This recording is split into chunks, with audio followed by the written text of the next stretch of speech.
Okay, folks, Happy New Year. We're here with our 1930s Bahamas dinghy named Henning, and getting ready to do a float test in the next few days. Got her on a dynamic dolly tied to our 12x6 utility trailer, and just a few tie-down tips we want to share with folks. One of the things we did is we took the bow line and used that to secure the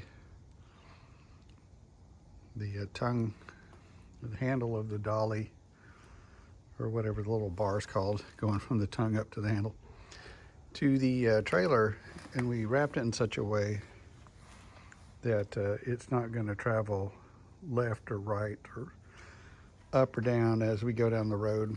We didn't put any kind of padding in between the dolly and the trailer today, but if you're going a long distance, you might want to do that to keep things from rubbing. The dolly's resting on a V-brace and the boat on the V-brace and a strap. And then when you tie things down, you have to be thinking about how you keep the boat from going forward when you're stopping, how you keep it from sliding back when you're going, and then also want to make sure that got it tied up in such a way that the boat doesn't try to roll in the strap. So what we've done is put one strap across in front of these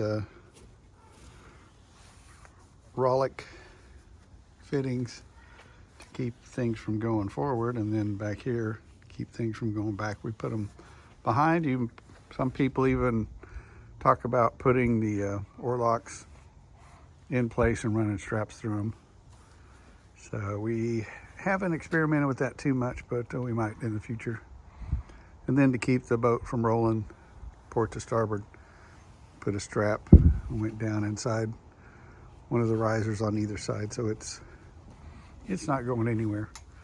We're estimating this hull weighs about 90 pounds. If you get much more weight, like sunfish, 140 pounds or so, you may not want to go down the road with the tire installed like this. The folks that make dynamic dollies recommend, taking the tire off and just letting the dolly rest on the flat surface, or supporting the dolly some other way.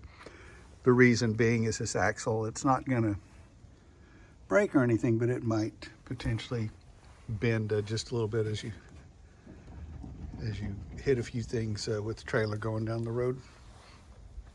So you've got the back all strapped up and secure. And I see I kind of messed up this strap right here. There's a problem. I should have gone under and around like I did over here with this strap. That's going to keep the strap from wandering back and forth, so I'll have to redo this one. I didn't goof it up on purpose, but there you have. You just kind of have to go around and check your work when you're done to see if you got distracted and tied something up. Yeah, and I did the same thing over here too. So I guess I was all excited. Boy, I did it a bunch of times. So that's something I'll get to go back and fix. So that's the way it is. And we'll get to work on that, and hope y'all are having a great 2026. And we'll give you a report once we get the boat out and see how our recalking job did.